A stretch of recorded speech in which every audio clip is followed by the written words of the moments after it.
Hello students, আমি প্রণব আনি welcome to Shuffle YouTube channel. Students, তোমরা ক্লাস 11 সেকেন্ড সেমিস্টারে যারা পড়ছো এবং ভূগোলে খুব ভালো একটা মার্কস তুলতে চাও, তাদের জন্য আজকের ভিডিওটা one of the most important video. আজকে আমি তোমাদের সাথে শেয়ার করবো ক্লাস 11 সেকেন্ড সেমিস্টারের ভূগোল সিলেবাস। কিন্তু শুধুই কি সিলেবাস? মোটেও না। সিলেবাস তো তোমাদের টেক্সট বইয়ে দেওয়া আছে, তাহলে আমি ভিডিও কিসের জন্য বানাবো? আজকে আমি তোমাদেরকে দেবো সিলেবাস উইথ নাম্বার প্যাটার্ন, যে কোন চ্যাপ্টার থেকে কত নাম্বার আসবে, সাথেই একটা ইন ডেপথ অ্যানালিসিস যে কিভাবে তোমাদেরকে এত বড় সিলেবাস কম সময়ের মধ্যে কমপ্লিট করতে হবে, কোনগুলো পড়তে হবে, কোনগুলো ছাড়তে হবে, সাথেই কোনটা কিভাবে পড়তে হবে, কোন টেকনিকে পড়লে আমরা অন্যান্য স্টুডেন্টরা যারা অনেক বেশি পড়বে তাদের থেকে কম পড়েও তাদের থেকে বেশি মার্কস আনতে পারবো, সেই নিয়ে একটা ইন ডেপথ স্ট্র্যাটেজি আজকে তোমাদের সাথে আমি শেয়ার করব। এবং সাথেই তোমাদের সিলেবাসটার একটা অ্যানালিসিস শেয়ার করবো যে কোন কোন জিনিসগুলো তোমাদেরকে প্রথম থেকে ধ্যান রাখতে হবে, না হলে বড় প্রবলেমে পড়ে যাবে তোমরা। ঠিক আছে, এইসব জিনিস ব্যাপারে কিন্তু আমি ইন ডেপথ অ্যানালিসিস তোমাদের সামনে আজকে দিব। আর ভিডিওতে আগে যাওয়ার আগে একটা ইম্পর্টেন্ট কথা বলে দিই, আমার কাছে কেউ যদি অনলাইন ক্লাস করতে চাও তাহলে এই যে সাফল্য ফর ক্লাস 11 অ্যাপ দেখতে পাচ্ছ, এই অ্যাপটা ইনস্টল করো। এখানে আমার কাছে অলরেডি হাজার হাজার স্টুডেন্ট অনলাইন ক্লাস করছো। কেউ যদি জয়েন এখনো না করে থাকো তো অবশ্যই আমার অনলাইন ক্লাসে জয়েন করতে পারো। সেখানে মাত্র একবার 249 রুপিস পে করতে হবে একবার, এবং সম্পূর্ণ সেমিস্টারের জন্য ক্লাসের অ্যাক্সেস তোমরা পেয়ে যাবা। সেখানে তোমরা PDF note, online classes, live doubt solving classes এবং ডাউট ক্লিয়ার করার জন্য কমেন্ট সেকশন আছে, সেখানে তোমরা মাই নোট সেকশনে মাই নোটস পেয়ে যাবা, এবং সাথে আমার এক্সপার্ট গাইডেন্সও তোমরা পেয়ে যাবা, যাতে তোমরা জিওগ্রাফিতে ফুল মার্কস আনতে পারো। ঠিক আছে, তো চলো বেশি দেরি না করে আজকের এই মোস্ট ইম্পর্টেন্ট অ্যানালিসিসটি শুরু করা যাক। Let's get started.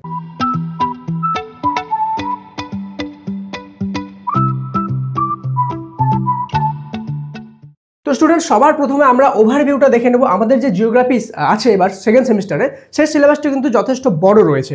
সেই জন্য আমাদেরকে কিন্তু কিছু কিছু জিনিস বুদ্ধি করে চলতে হবে। যদি আমরা আন্ধাধুন শুধুমাত্র রিডিং পড়ে যাই এবং কোশ্চেন আনসার সলভ করি, তাহলে কিন্তু ফুল মার্কস আসবে না, বা ফুল মার্কস আসলেও সময়টা অনেক কম, আমাদের সিলেবাস কমপ্লিট করে প্র্যাকটিস করতে কিন্তু অনেক প্রবলেম হবে। তার জন্য আমাদেরকে অ্যানালিসিস দরকার একটা, যে কীভাবে করতে হবে অ্যাকচুয়ালি। ঠিক আছে, সবার প্রথম আমাদের 3টা পার্ট আছে, দেখে নাও, ভালোভাবে বুঝে নাও। Part 1, part 2, part 3। Okay, part 1-এ আমাদের টোটাল কয়টা চ্যাপ্টার আছে? 4টা চ্যাপ্টার, যেখান থেকে আসবে 15 মার্কস। ঠিক আছে, দেন আছে পার্ট 2। পার্ট 2-তে আমাদের আছে 4টা চ্যাপ্টার, যেখান থেকে আসবে আমাদের 12 মার্কস। ঠিক আছে, এবং পার্ট 3 যেটা আছে, পার্ট 3 থেকে আমাদের আসবে 3টা চ্যাপ্টার, যেখান থেকে টোটাল আসবে আমাদের 8 মার্কস। তো এখানে হয়ে গেলো 15, 12 আর 8, 20, টোটাল হয়ে গেলো 35 নাম্বার। তো 35 নাম্বার আমাদের টোটাল এখান থেকে থাকছে।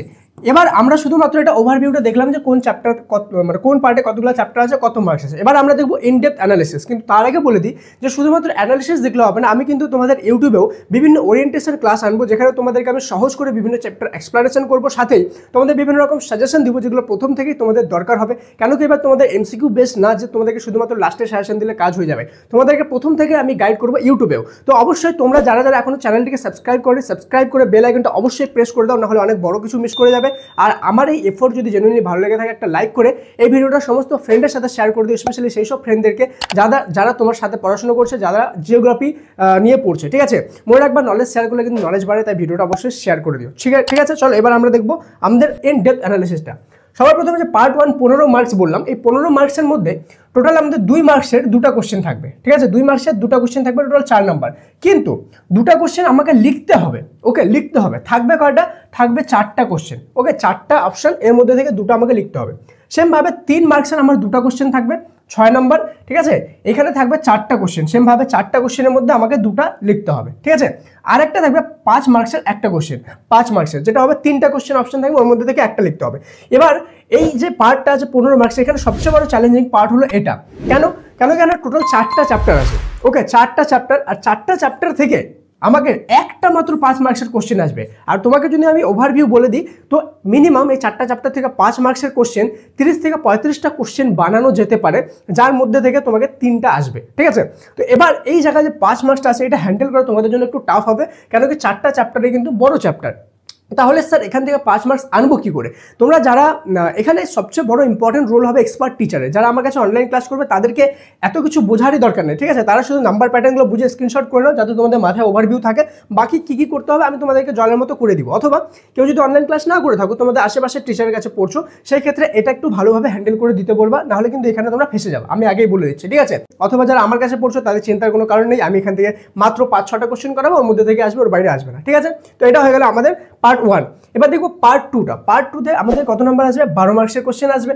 তো 2 নাম্বারের কয়টা কোশ্চেন থাকবে? 3টা কোশ্চেন, 6 মার্কস। ঠিক আছে, কিন্তু 2 নাম্বারে 3টা কোশ্চেন থাকবে ঠিকই, কিন্তু 3টা কোশ্চেন হ্যান্ডেল করতে হবে। অপশন থাকবে আমার 6টা। 6টার মধ্যে 3টা আমাকে লিখতে হবে 6 মার্কসের এখানে, ঠিক আছে। সেমভাবে 3 নম্বরের 2টা কোশ্চেন থাকবে 6 মার্কসের, টোটাল 4টা অপশন থাকবে, 4টার মধ্যে 2টা লিখতে হবে। এবার এই যে 12 মার্কসটা যে আছে, আমি তোমাদেরকে সিলেবাসটাও কিন্তু ইনডেপথ এক্সপ্লেনেশন করবো, কোনগুলো পড়তে হবে কোনগুলো ছাড়তে হবে, ওকে। এখন শুধু নাম্বার প্যাটার্নটাই বলছি, সো স্টে টিউন, ওকে। ধৈর্য ধরে থাকো, একটু ধৈর্য হারাবা না, ওকে। তো এখান থেকে আমাদের হয়ে গেল 6 6 12 মার্কস টোটাল, তাহলে আমাদের 12 আর ওদিকে হয়ে গেল 15। এবার দেখবো আমাদের যে পার্ট 3 আছে 8 মার্কসের সেটা, ঠিক আছে। আচ্ছা, যে আমি জিওগ্রাফির যে এক্সপ্লেনেশনটা দিচ্ছি এটা কি তোমাদের জেনুইনলি ভালো লাগছে? যদি তোমরা চাও যে শুধুমাত্র জিওগ্রাফি না বাকি সাবজেক্টেরও এমন ইনডেপথ এক্সপ্লেনেশন করে দিই, অ্যানালাইসিস করে দিই, কোন জিনিসটা কীভাবে পড়তে হবে, কোন জিনিসটা ছাড়তে হবে, যদি চাও তাহলে কমেন্টে সবাই MORE মোর লিখে দিও। সাথে এতদূর পর্যন্ত যারা দেখছো ওরা তো সবাই মোর লিখবা, আর আমাকে যতটা ভালোবাসে তোমরা অতগুলো লাভ রিয়েক্ট আমার জন্য দিয়ে দিও, ঠিক আছে। সবাই মোর লিখে লাভ রিয়েক্টটা দিয়ে দিও, তাহলে বুঝতে পারবে এতদূর পর্যন্ত কারা কারা ভিডিও দেখছো, ঠিক আছে। আর বাকি সাবজেক্টের ইনডেপথ অ্যানালাইসিস আমি নিয়ে আসবো। তো এবার এই পার্ট 3টাও সেমভাবে, পার্ট 3টে 2 নম্বরে একটা কোশ্চেন থাকবে, 2 নম্বর, ঠিক আছে। 2টা অপশনের মধ্যে একটা লিখতে হবে। সেম 3 নম্বরে 2টা কোশ্চেন থাকবে 6 মার্কস, 4টা কোশ্চেনের মধ্যে 2টা লিখতে হবে। এটা হয়ে গেল আমাদের পার্ট 3। তাহলে আমাদের হয়ে গেলো 12, প্রথমে 15 ছিল, এদিকে 12 আর 8 20, 20 আর 15 35 মার্কস হয়ে গেল।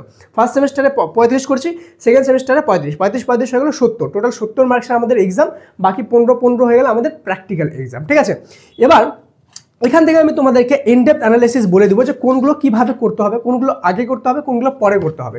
তোমরা যদি দেখো যে তোমাদের যে পার্ট 2টা আছে, পার্ট 2তে তোমাদের বিভিন্ন স্তরের কার্যাবলীগুলো দেওয়া আছে। আমরা কি করেছিলাম, সেমিস্টার 1-এ পড়েছিলাম প্রথম, দ্বিতীয়, তৃতীয়, চতুর্থ, পঞ্চম স্তরের কার্যাবলীগুলো একটা চ্যাপ্টারে, যেখানে আমাদের শর্টে শুধু দেওয়া ছিল যে কোন কার্যাবলীর মধ্যে কোন কাজটা পড়ে। সাথেই আরেকটা চ্যাপ্টার ছিল, সেখানে ছিল শুধুমাত্র প্রথম স্তরের কার্যাবলী পুরো চ্যাপ্টারটাই, ঠিক আছে, যেখানে প্রথম স্তরের কার্যাবলীকে ইন ডিটেলস আমরা পড়েছিলাম। তো তেমনই এবার প্রথম স্তরের কার্যাবলী আমরা ফার্স্ট সেমিস্টারে পড়ে নিয়েছিলাম, বাকি থাকলো কি দ্বিতীয়, তৃতীয়, চতুর্থ, পঞ্চম স্তরের 4টা স্তরের কার্যাবলী আমাদের বাকি ছিল। এই যে দ্বিতীয় স্তর, তৃতীয় স্তর, চতুর্থ স্তর, পঞ্চম স্তর, এই 4টা স্তরের কার্যাবলীকে ইনডেপথ অ্যানালিসিস মানে ইনডেপথ আমরা পড়বো কোথায়, আমাদের এই পার্ট 2-তে।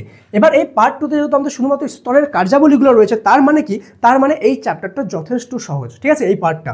সেই জন্য আমরা কি করবো, সবার প্রথম নাম্বার 1 কমপ্লিট করবো হলো এই পার্টটা, যেখানে আমাদের 12 মার্কস খুব সহজে কমপ্লিট হয়ে যাবে।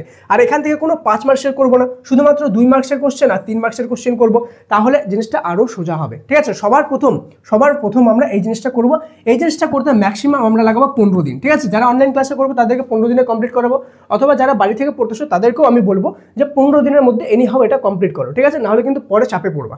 নেক্সট সেকেন্ড যেটা আমরা কমপ্লিট করবো, সেকেন্ডটা আমরা কমপ্লিট করবো এটা পার্ট 3টা 8 মার্কসের। কেন স্যার এটা কেন করব, এটার কারণ হলো এই চ্যাপ্টারগুলো যে আছে রিলেটেড ভারতের জলবায়ু, ভারতের অরণ্য, প্রাকৃতিক দুর্যোগ ও বিপর্যয়। তো প্রাকৃতিক দুর্যোগ বিপর্যয় আমরা ক্লাস 10-এই পড়েছিলাম, ভারতের অরণ্য ক্লাস 10-এ পড়েছিলাম, ভারতের জলবায়ু ফার্স্ট সেমিস্টারেও কিছুটা পড়েছি, 10-এও পড়েছিলাম। তো এই জিনিসটা আমাদের অলরেডি জানা আছে, তো এটা আমাদের পড়তে বেশি টাইম লাগবে না। 8 মার্কসের কোশ্চেন ম্যাক্সিমাম আমাদের 10 দিনের মধ্যে এটা কমপ্লিট হয়ে যাবে। এখানে 10 দিনের মধ্যে কমপ্লিট মানে কি, রিডিং উইথ নোট, ঠিক আছে। যারা আমার কাছে অনলাইন ক্লাস করছো তাদেরকে নিজে নোট করতে হবে না, আমি নোট বানিয়ে দেবো মাই নোট সেকশনে, তোমরা সেগুলো শুধু পড়বে। আর যারা নিজে থেকে পড়তে চাও বাড়িতে, তারা এগুলো নোট বানাতে হবে 10 দিনের মধ্যে, ঠিক আছে। তো এই জিনিসটা তোমাদেরকে এখানে হ্যান্ডেল করতে হবে। তো আমরা 2 নম্বরে কি করবো, পার্ট 3টা। এবার 3 নম্বরে আমরা গিয়ে করবো কি, আমাদের পার্ট 1টা কমপ্লিট করবো। পার্ট 1-এর মধ্যে আমাদের এবার ধ্যান দিতে হবে, ঠিক আছে। আমাদের 15, 10, 25 দিনে কিন্তু আমাদের 20 নম্বর কমপ্লিট হয়ে গেছে, ওকে, 60-70% মার্কস কমপ্লিট। এবার আমরা কি করব, এবার আমরা করব পার্ট 1টা, যেখানে আমাদের সমস্থিতির ধারণা আছে, ভূমিরূপ গঠনকারী প্রক্রিয়া আছে, আবহাওয়া ও জলবায়ু আছে, বাড়িমণ্ডল আছে, ঠিক আছে। এই 4টা চ্যাপ্টার আছে, এই 4টা চ্যাপ্টার আমরা এখানে পড়বো। এখানকার মধ্যে 4টা চ্যাপ্টারের মধ্যে যে ইউনিট 1টা আছে সমস্থিতির ধারণা, এখান থেকে 5 মার্কসের কোশ্চেন আসবে না। 5 মার্কসের কোশ্চেন শুধুমাত্র ভূমিরূপ গঠনকারী প্রক্রিয়া, আবহাওয়া ও জলবায়ু আর বাড়িমণ্ডল, এই 3টা চ্যাপ্টার থেকে 3টা আসবে, একটা করে লিখতে হবে একটা, ঠিক আছে। তো তোমরা যদি কেউ বাড়ি থেকে পড়ে থাকো তাহলে আমি তোমাদেরকে বলবো যে আবহাওয়া ও জলবায়ু আর বাড়িমণ্ডল বা ভূমিরূপ গঠনকারী প্রক্রিয়া, দুটার মধ্যে যে কোনো 3টা চ্যাপ্টার মধ্যে যে কোনো 2টা চ্যাপ্টার করবা খালি, ঠিক আছে। কি বললাম, ভূমিরূপ গঠনকারী প্রক্রিয়া, আবহাওয়া ও জলবায়ু আর বাড়িমণ্ডল, এই 3টা চ্যাপ্টারের মধ্যে থেকে শুধুমাত্র 2টা চ্যাপ্টার করবা, আর ওখান থেকে 5 নম্বরের কোশ্চেন কমপ্লিট করবা, তাহলে কিন্তু তোমরা 5 নম্বরের কোশ্চেন কমপ্লিট হয়ে যাবে। যদিও এখান থেকে তবুও স্টিল 15-20টা করে কোশ্চেন হবে। যারা অনলাইন ক্লাসে পড়ছো তাদের চিন্তার কোনো কারণ নেই, সেটা আমি দেখে নেবো, ওকে। আর যারা বাড়ি থেকে করছো তাদেরকে বলবো এইটা করবা। আর বাকি যেই তোমার 3 মার্কসের আর 2 মার্কসের কোশ্চেনগুলো আছে, এই 3 মার্কসের 2 মার্কসের কোশ্চেনগুলোর জন্য এই 4টাই চ্যাপ্টার তোমাদেরকে ভালোভাবে পড়তে হবে, ঠিক আছে। এবার এখানে আরেকটা যেটা জিনিস তোমাদেরকে খুব ভালোভাবে ধ্যান দিতে হবে, সেটা হলো যে শুধুমাত্র তোমাদের, আচ্ছা এটা কয়দিন লাগতে পারে, আমি এটাকে 20 দিন ধরে নিলাম, ঠিক আছে। আমাদের এটা 20 দিনের মধ্যে কমপ্লিট হয়ে গেল। তাহলে 20 আর ওইদিকে আমাদের হয়ে গেল 10 আর 15 25 45 দিনের মধ্যে কমপ্লিট। আমাদের কত দিন আছে টোটাল? 90 দিন। তো লাস্ট 45 দিনে আমরা শুধুমাত্র কী করবো, যেই নোটগুলো বানালাম সেগুলোর আমরা বোল্ড পয়েন্ট করব, সেগুলোকে শর্ট নোট বানাবো, প্লাস সেই নোটগুলোকে বেশি থেকে বেশি প্র্যাকটিস করব, না দেখে লেখার প্র্যাকটিস করব, ঠিক আছে? স্পেশালি 5 মার্কসের কোশ্চেনগুলো, 3 মার্কসের কোশ্চেনগুলো যত পাবো না দেখে লিখবো, আর 2 মার্কসের কোশ্চেনগুলো কী করবো, না দেখে লিখবো কিন্তু এগুলো পড়বো বেশি, ঠিক আছে? 2 মার্কসের কোশ্চেনগুলো রিডিং বেশি পড়বো, আর 3 মার্কস 5 মার্কসের কোশ্চেনগুলো না দেখে বেশি লিখবো, ঠিক আছে? যত প্র্যাকটিস করবো তত জিনিসটা আমাদের কাছে ইজি হয়ে আসবে, ঠিক আছে? তো এইভাবে তোমাদেরকে কিন্তু এই মানে পদ্ধতি ফলো করে, এই অ্যানালিসিস ফলো করে তোমরা যদি পড়ো, তাহলে তোমাদের 1.5 মাসে সিলেবাস কমপ্লিট, বাকি 1.5 মাসে আমরা প্র্যাকটিস করবো। 3 মাসের মধ্যে প্র্যাকটিসও লাগবে, আমাদের কিন্তু সিলেবাসও কমপ্লিট লাগবে। অনেকজনের মাথায় এখন বসে আছে যে স্যার 3 মাসে শুধুমাত্র কোনো রকম সিলেবাসটা কমপ্লিট করলেই হয়তো হয়ে যাবে। এটা কিন্তু অনেক ভুল ধারণা। সিলেবাস কমপ্লিট করলেই কিন্তু শুধু হয়ে যাবে না, সিলেবাস কমপ্লিটের সাথে সাথে তোমাদেরকে কিন্তু প্র্যাকটিস করতে হবে, না দেখে লেখা শিখতে হবে, আর সাথেই কিন্তু বিভিন্ন রকম টেস্ট দিতে হবে। তো তোমরা যারা বাড়ি থেকে পড়ছো বা অফলাইন টিউশনে পড়ছো, আমি জানি না তোমরা কেমন টেস্ট নেয় বা টেস্ট আমি জানি না, বাট যারা অনলাইন টিউশনে আমার কাছে পড়বা তাদেরকে আমি প্রপারলি টেস্ট নিব, ঠিক আছে? প্রপারলি তোমাদের জন্য কোশ্চেন রেডি করবো এই প্যাটার্নে, এবং তোমাদেরকে টেস্ট নেওয়া হবে, ঠিক আছে? আর ফার্স্ট সেমিস্টারের মতো এরকম না যে লাস্ট মিনিটে গিয়ে শুধুমাত্র তোমাদের প্র্যাকটিস করবো, কারণ কি ফার্স্ট সেমিস্টার এমসিকিউ বেশি, সেই জন্য সেই অনুযায়ী হয়েছে, কিন্তু সেকেন্ড সেমিস্টারে কিন্তু প্রপারলি প্র্যাকটিস হবে তোমাদের একদম ডে 1 থেকে। আর প্রত্যেকটা চ্যাপ্টার করানোর পরে কিন্তু আমি আলাদা করে তোমাদের প্র্যাকটিস করাবো, ওভারঅল সিলেবাস কমপ্লিট হওয়ার পরেও আলাদা করে টেস্ট নেবো, যাতে তোমরা এনি হাউ ফুল মার্কস এখান থেকে আসে, ঠিক আছে? আর যারা অনলাইন ক্লাস আমার কাছে করতে চাও, অবশ্যই তোমরা এই সাফল্য ক্লাস 11 অ্যাপে যাও। এছাড়া অনলাইন ক্লাস না করলেও এখানে তোমাদের প্রত্যেকটা সাবজেক্টের সাজেশনও দেওয়া আছে, যেটা ফ্রি অফ কস্ট, ঠিক আছে? জাভা ইনস্টল করবে এবং ইউজ করবা, ঠিক আছে? অবশ্যই ইনস্টল করে নাও। আর সাবস্ক্রাইব না করে থাকলে আবারও বলছি, সাবস্ক্রাইব করে বেল আইকনটা প্রেস করে দাও। অ্যানালিসিসটা কেমন লাগলো অবশ্যই জানাও, আর কোন সাবজেক্টের অ্যানালিসিস চাও সেটাও লিখে জানাও কমেন্টে, ঠিক আছে? দেখা হচ্ছে পরের একটা আরও ইন্টারেস্টিং ভিডিও, ততক্ষণ পর্যন্ত মন দিয়ে পড়াশোনা করো। Thank you so much, and may God bless you.